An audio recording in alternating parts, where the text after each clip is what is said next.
Hello everyone, welcome back to another episode of Janine Between the Lines, Literature and Lifestyle for Leisure. Well, long time, no crime. I know you're probably listening and you're probably thinking, she's back from the dead. I haven't died. I haven't been fortunate enough to have that Jon Snow rebirth, As you could tell, I just finished watching the first episode of season 8. We'll talk more about that later. But I'm glad to be back. Nashville's been amazing. Just still kind of getting my feet wet. But you know what? No excuses. Today's episode will kind of be a kind of short one. I have been picking up a lot of books. If you don't follow me on Twitter, it's at JanineBTL, but I have refallen in love with kind of randomly picking out just some fiction books, and I ran across this book and I was in something of a sappy mood, It was, February passed, Valentine's Day passed, and the weather's been freaking beautiful, and just seeing everybody outside and the sun hitting your skin, and the pool's gonna open again soon. I'm so excited that spring has sprung, and finally we've come out of the cold weather. I like the cold weather though. I like being bundled up and everything. But today's episode, I just wanted to talk on a few topics about Lover by Anna Raverat. I hope I'm saying that correctly. Correct me if I'm wrong. When I first started reading, I was such a sap, and one of my good friends, Alexandra, in middle school, she would lend me all of these Nicholas Sparks books, and I think that was a big cue to my imagination and why I feel like I'm a hopeless romantic these days. But I was reminiscing, and I was like, you know what? I need to read a good, heart-wrenching romantic novel. So that's why I picked this one up along with a few others. I had an episode pre-recorded that I wanted to post. It was about my kind of recap on Pride and Prejudice, but I wasn't feeling it. Didn't want to burden you guys. I didn't want to burden you guys with that. But it feels good to be back. I'm in the process of cleaning for a visit from the parentals, but anyways, if you want to hear just some kind of things that I was thinking about and about life in reference to this book called Lover, just continue to listen. Thank you so much for tuning in. I hope you enjoy the episode.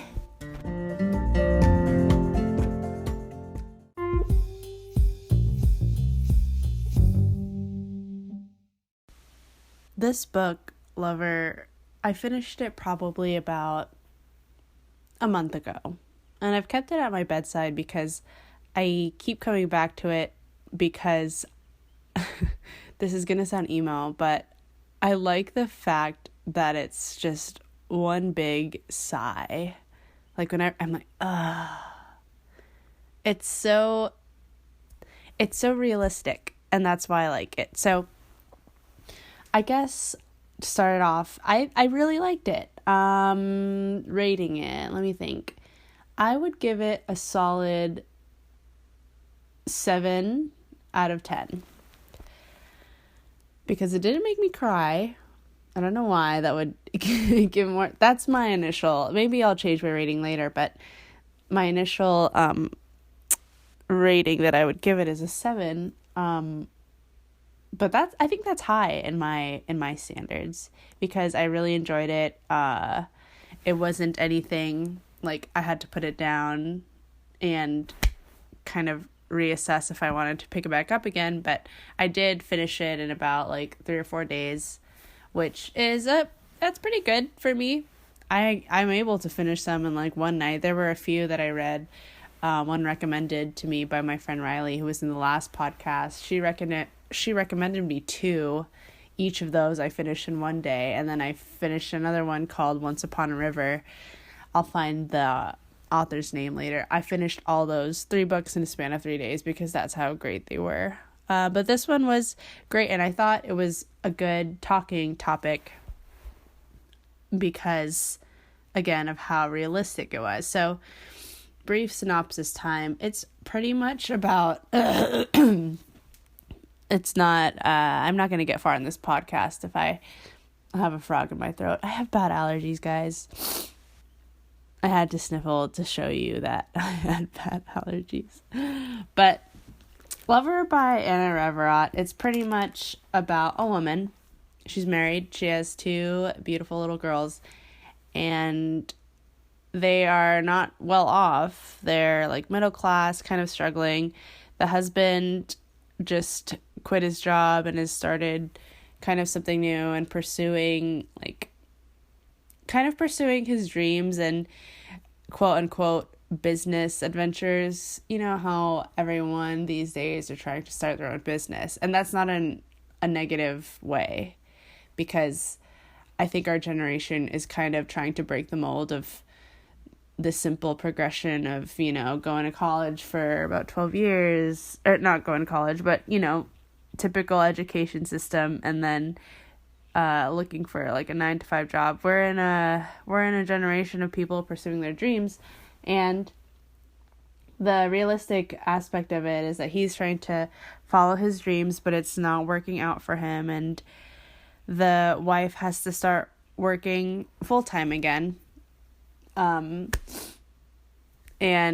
it's talking about a struggle, and then the main kind of idea, not the main idea, but the main, like, central topic about what the book is about is that she finds out that he's having an affair. And later on in the book, as she keeps asking questions and kind of trying to delve in and trying to solve their problems from within, she finds out that it wasn't just one affair. She keeps digging up more and more dirt, and there's more than one woman that he's been cheating on her with. So the book is kind of, it's in Kate's perspective, and it kind of navigates how she manages those feelings, trying to work it out with her husband while trying to tackle this new full-time job she has in this new position that isn't fulfilling her, while trying to care for her 2 daughters who kind of have a grasp on what's happening. Mom and dad are fighting a lot, and it's sad. It's a sad book, and I like it. I like the feeling that it gave me. It's so weird, because what was I thinking of? I was trying to connect it to was it a book I read before, or was it Something Borrowed? Something Borrowed is one of my favorite movies. Because, okay, this one isn't as glamorous as Something Borrowed. No, they're not in the Hamptons. They're not super rich. And, like, at the very end, that one's kind of realistic, because most love stories you expect, I mean, I guess it was a happy ending. But this one's not a happy ending. Spoiler alert.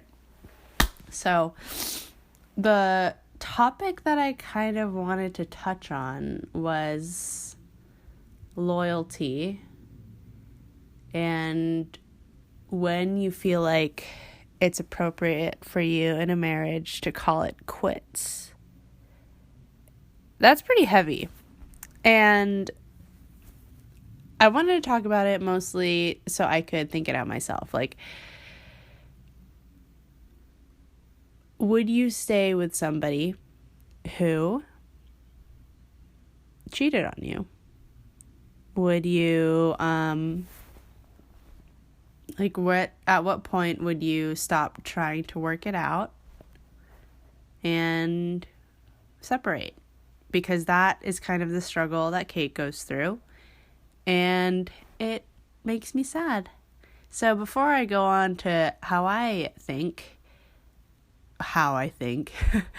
well, I guess that's kind of true. Before I go on and talk about what I think I would do in that situation, why don't you take a quick pause? Well, you're listening probably from an avenue like Spotify or Anchor, or if you're, subscribe to me on Apple Podcasts, you're probably listening from there, but go ahead and favorite this podcast and kind of dwell on what you think you would do in this situation. If you found out that your husband or wife, the way that you found out was accidentally stumbling upon an email talking about how they miss each other, if you found that, had multiple conversations and tried to work out exactly what happened,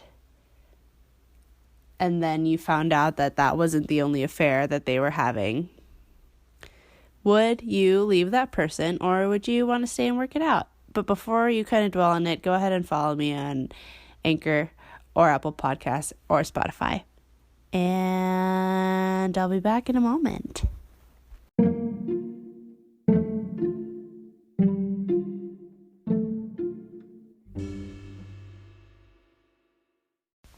So before we fully actually get into it, I think it's really important to kind of establish parameters here, because we're not really talking on just some quote unquote talking. We're not talking about, when you're courting each other or dating per se, or even if you're boyfriend or girlfriend, or even if you are engaged to someone, because not to be negative about it, but there can be like an easy cut, so to speak, if you do find that you need to get out of the relationship. Whereas in this situation, Kate and her husband, they've been married for at least 5 years. They have 2 children, and they've been married for a long time. So that's where I would say, because I feel like it's easy for a man or woman to, in the situation where one would be cheating on the other, not only for them, but some first resorts and probably immediate advice from friends, and their gut reaction would probably be you need to leave them, you don't deserve that, you don't, you can find somebody better. And I think that's the part that hurts the most, because when you marry somebody, you feel like that's the love of your life, and you've made a pledge to love that person for the rest of your life. And it takes work, it takes commitment, and for that to be severed is absolutely devastating. And of course, you don't go into a marriage or a long-term relationship thinking that you're going to cheat, or that there's a big kind of mental, I feel like it's a process for somebody to feel the need to have to cheat, or to actually go forward with the action of cheating. So here's what I think. There's 2 sides to everything. Again, if you've listened to the podcast before, I've grown up in a pretty, I don't want to say a strict Catholic household, but my parents were both, they were both raised Catholic.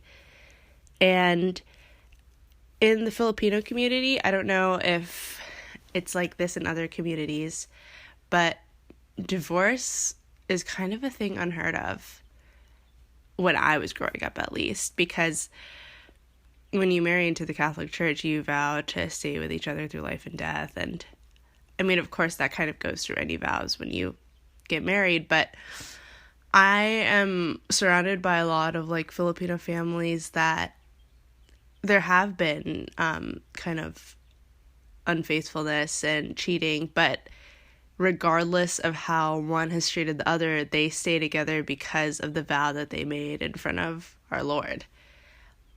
They are separated, but they never go through with an official divorce, and they keep their last names, and the children kind of keep the last names, and it's pretty much a divorce, but without the title of it. So even if they couldn't work things out together, they would separate, but by the book, that they're still married. Ooh, I need to grab a tissue. Oh, thank God. Here's one.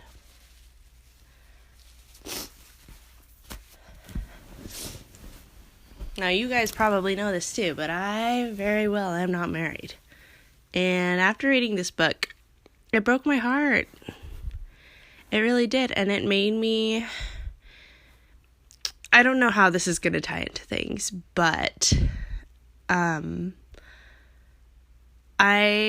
I've gotten older, I've realized that, I used to pride myself in giving advice to my friends, and I would kind of feed off them, like, being like, oh, that makes so much sense, you give such good advice, all this kind of stuff. I don't consider myself wise, but I am logical, and not only that, but I know I have learned over the years to kind of scale it back with my aggression, and, like, my best friend can attest to this, like, I would be almost hyper supportive in the sense that I'm, like, trying to goad them to always do what's right for themselves when it came to their relationships. And I've realized that love is kind of an entity that changes everything you think about a person and how they will react and what they will do and their actions. And it's okay, because I don't know what's going on one side. I'm only hearing it from, it's not my relationship. And, what place am I in to be able to make judgments about how the other person is feeling? And they could be telling me one thing, like the person who's asking for advice or I'm listening to, they could be telling me one thing, or they could be feeling another way. So the reason why I bring that up is because if you asked me this question a few years ago, my automatic response would probably be like, no, nobody deserves to be cheated on. And that is true. Nobody deserves it. And if you make that commitment, you obviously should not. You should have the discipline, and if you loved somebody that much, you wouldn't seek other places. You know what I mean? You shouldn't be looking around. But this is my official response. I think it goes both ways. So, and of course it's dependent on each situation. But option number one is to stay and work things out, which is really hard. Again, I'm not currently in a committed relationship right now, but once you lose that trust with somebody and you kind of find out something that you don't want to, of course you have to go and hear it from the other person, but it's even more of like a dagger to the heart when they admit it. And I think it's worse when they can't tell you why they did it. Either they can't or they won't. But the process of having to talk through and work that out with your partner, it's just agonizing. I can only imagine it, like the way that it's described with Kate and with Kate and Adam. There's so many, it's over 46 chapters of her kind of wanting to delve into the details of each woman and what he's done and how did he feel about them. And I understand how Adam can find that unnecessary because the deed has already been done. But in Kate's defense, like, I would have to know that too. Can you imagine, like, she was asking questions like, are there other things you haven't told me? And Adam would always get defensive, and Kate goes on to say, she's like, I need the details to make it real. I need to know how wide and how deep, when and where. The precise coordinates of the betrayal are necessary in order to locate its exact position in my life, because it feels surreal. A theory that I need to prove over and over until I can finally accept it. I know I'm obsessing, I want to know everything. Or perhaps what I really want from him is to answer fully and honestly instead of going from one foot to the other, dodging blows. It's like, the deed is done, dude.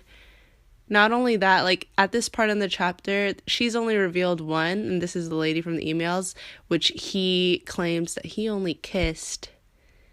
But also, like, later on in the book, the full-out affair where he's met her 3 or 4 times, and he's taken her on dates on his motorcycle, where he stopped doing that with Kate. I understand why she would need to know all of those things, or why, yes, it would come off as, like, weirdly obsessive, and Adam kind of thinks that he can just forgive her, but no. Like, if you take option 1, if Kate takes option 1, because it's the ball's in her court, Adam would need to be cooperative too, because it's going to take a lot of talking and a lot of work. And I think if I were in that position, I would be the same way. Opting to stay is understandable because you've invested so much time. I even say this just with friendships. Like, finding a loyal and true friend is just as rare as finding a loyal and true, like, romantic partner, because, and you don't want to invest time in somebody that you feel like will be a dud, because can you imagine how hard it is to find someone you like, that you're attracted to, have them know everything about your life, the very little things, have them meet your family, have them meet your friends, know all of your little quirks and your likes and your dislikes. And that takes years. It takes years to kind of realize that you actually want to spend your life with somebody. And then to have it thrown all away, I understand why your first resort wouldn't be to let them go, because you can't just let go somebody you love that way. So that would be option 1, kind of. That would be my approach. Does that make any sense? I've truly been rambling. There's another,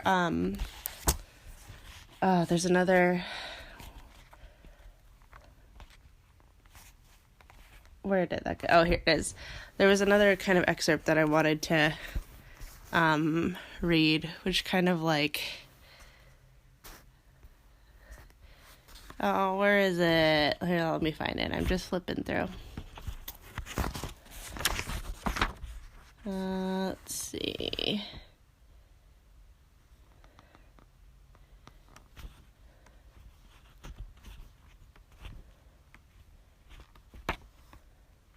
Don't mind me.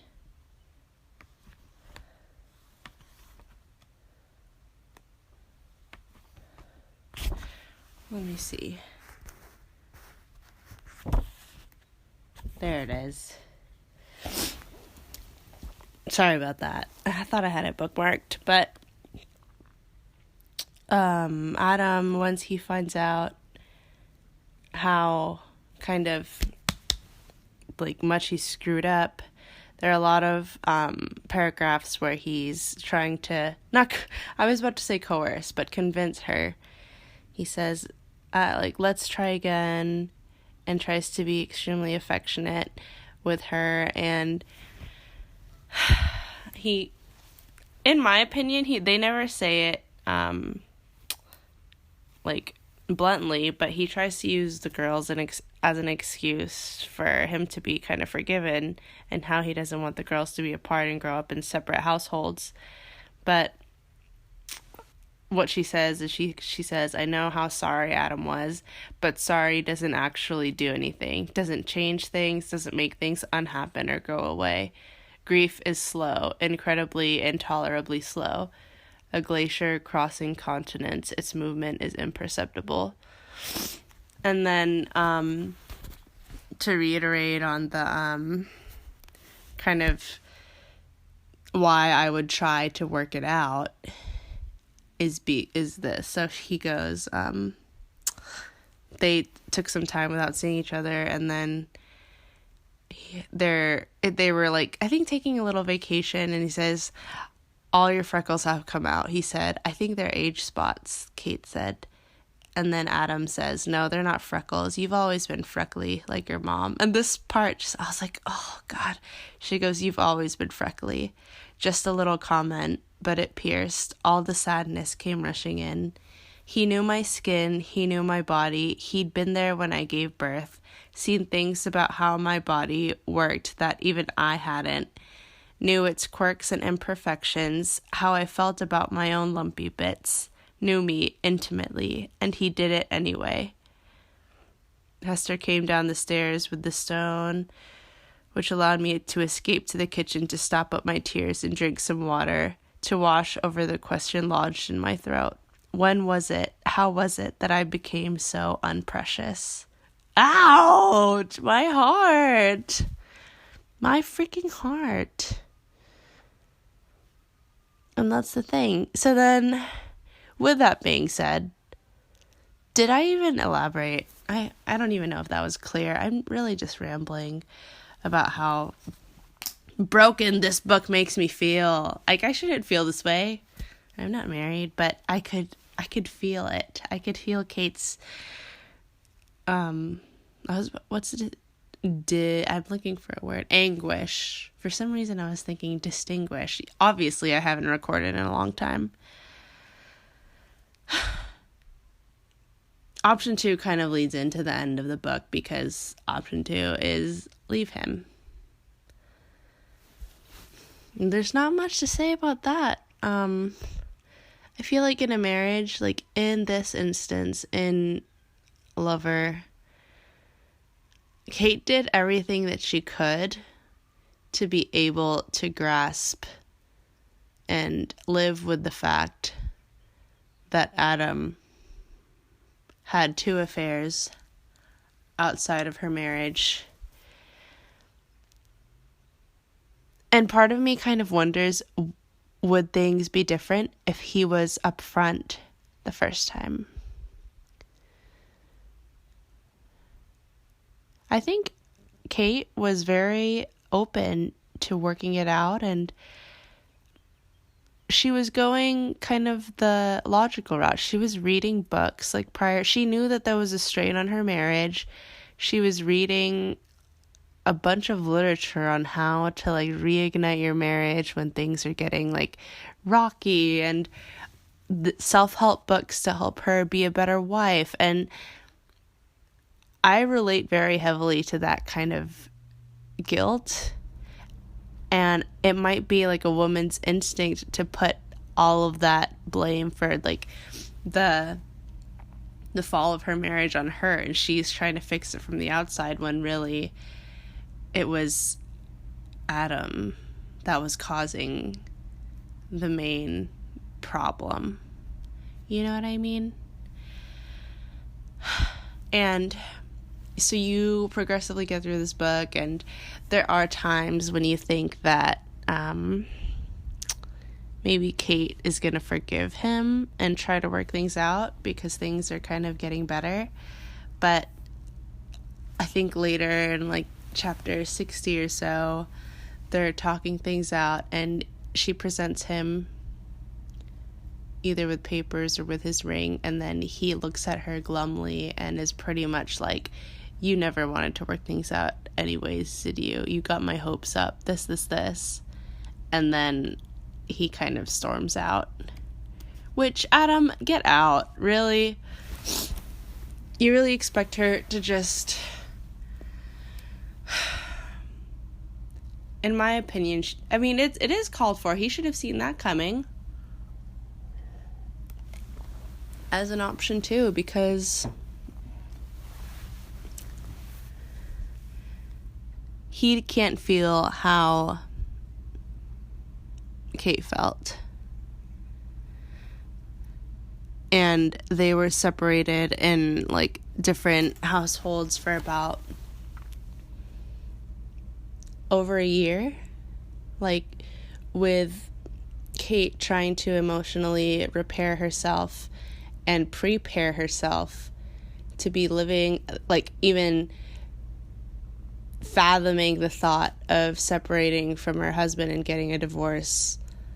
It takes a lot of time to kind of think of what's best. And if that's the decision that she made based on, like, Adam's actions and her emotions and her well-being, Adam has no right to be angry at that, because he's the one that caused it, right? So that's option number 2. Does that make sense? I don't know. I don't think I make sense most of the time. I just wanted to talk about this book. That was pretty amazing. And, you know, it was wildly, not wildly arousing, but wildly amazing how I wish I could write a book like this, because it's not, then again, I don't have, I don't have any compelling stories at this point. I have like one compelling story that I feel like I could make a book, but it's not, I want to be able to communicate raw feelings this way and have it gratify people. I don't think I could do that with talks about emotions because I ramble too much. But if I were, I would want to do it like Anna Raverat. It was pretty awesome. I'm glad that I read it. I'm glad I picked it up. The cover is pretty aesthetically pleasing, and I didn't expect it to make me feel this way. So I think what I'm trying to say is, now that I've finished kind of elaborating on how I felt about leaving your partner versus staying and working things out with your partner after cheating in a marriage,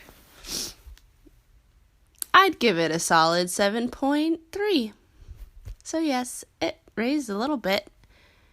Let me know if you guys picked this book up, or let me know if I made any sense. Or let me know if what you would do in Kate's situation. That would be interesting.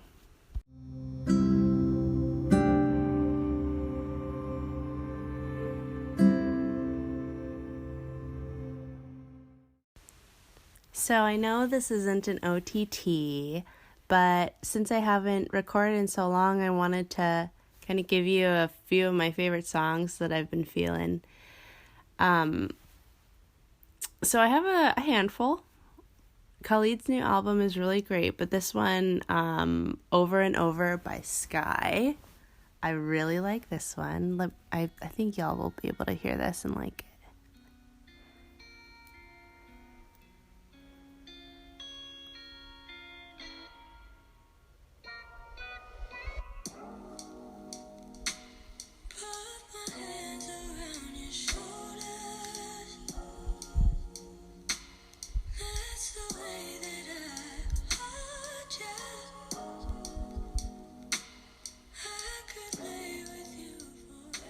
Instant kind of like Sabrina Claudio, Floating Through the Clouds vibes at first.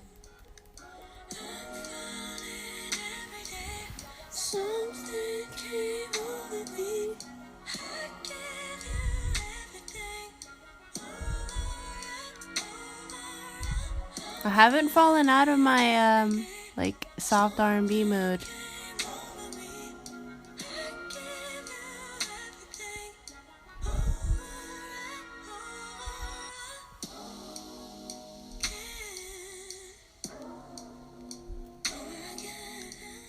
I think Right Back by Khalid is my favorite one off his album right now.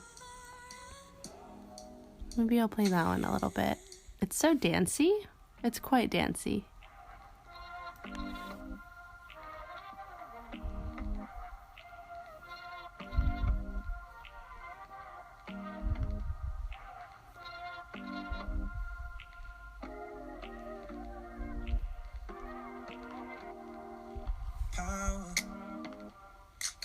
in my phone, I've been waiting for hours. I'm all lost in the mirror, picture we fresh out the shower. So my is well swing. You know, I can't resist a good song with some snaps. It kind of like anything that gets me like dancing coming out of the shower. Running through the album straight. Again, one of those ones with no skips. I thought it was great. The next artist is a guy. He's actually from my hometown, and I follow a few of his friends. His name is Eddie Bravo, like Braveaux. I love things that are spelled with, it's like O, but it's like Eaux. So freaking French. But he has a few projects that he dropped. It's like Airdrop 01, 02, 03, and I was listening. I was like, holy crap! I'm not gonna lie. I'll play it while I'm talking, but he has like even instrumentals and everything that are amazing. And sometimes when I think of at-home artists, this is gonna be bad of me, but like these productions don't sound cheap. Like they sound extremely like well put together. So this one's called La Belle Fleur. There's no words on this one, but I'll show you a couple with words.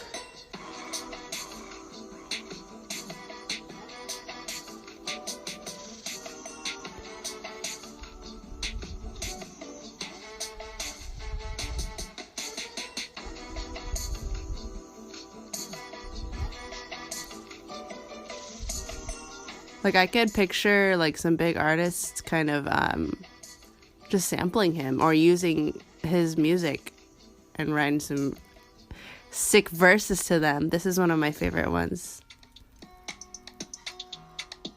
This is called Never Look Back.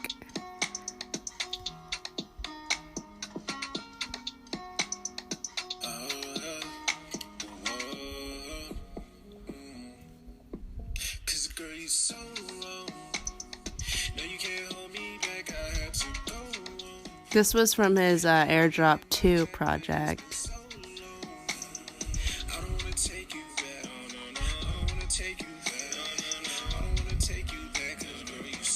Do you guys relate? Like, do you have artists from your hometown and you can kind of tell that, I mean, like me, that they have kind of small production kind of things? It's probably just me that I kind of can tell, but this sounds like something that could go viral, and he's friends with a few of my good friends from back home. Let me see. Another one, I've seen a lot of people posting this, but I love it, and I love Anderson .Paak. But this is Make It Better, featuring Smokey Robinson. Oh my gosh.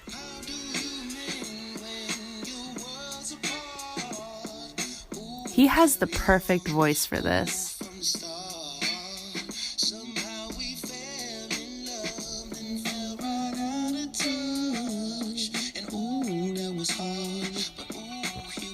I have one more after this.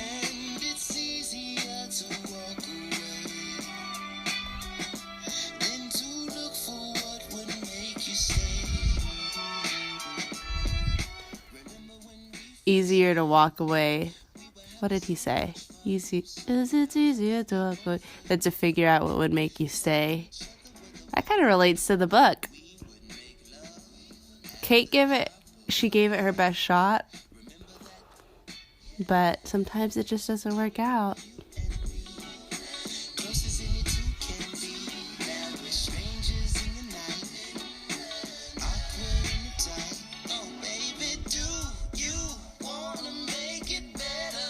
It's so good. And then the last one I kind of want to show you guys. It's by, I think I featured Snow Allegra Time in one of my prior podcasts. Oh my gosh, she's so dreamy. So dreamy. There's a live version of this that literally kills me. It's called I Want You Around.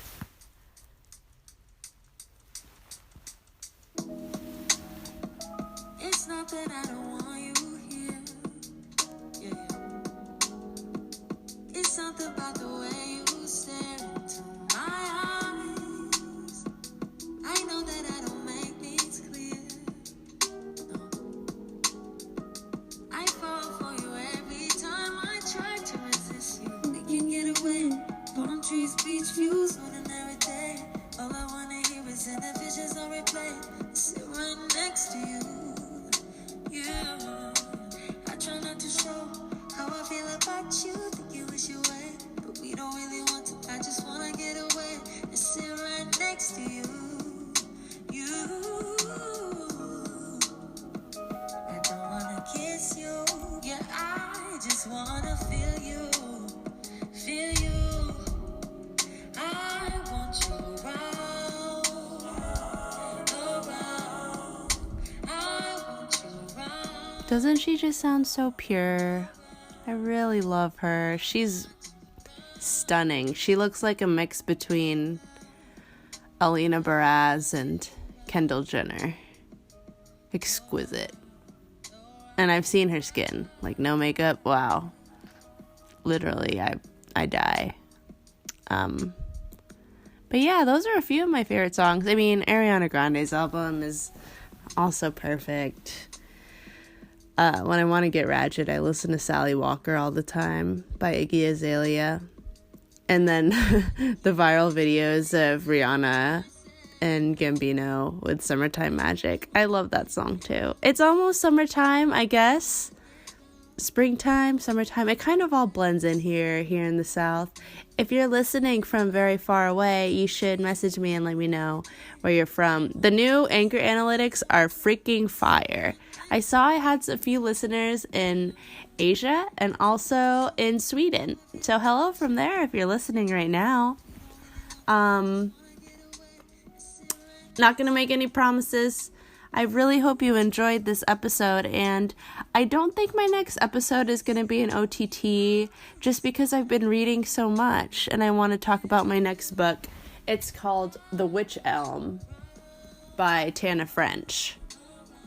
And I just want to talk about that and some overlying themes with that one too, kind of themes that I could actually talk about myself. So if you've enjoyed this episode, favorite, like, share, follow me.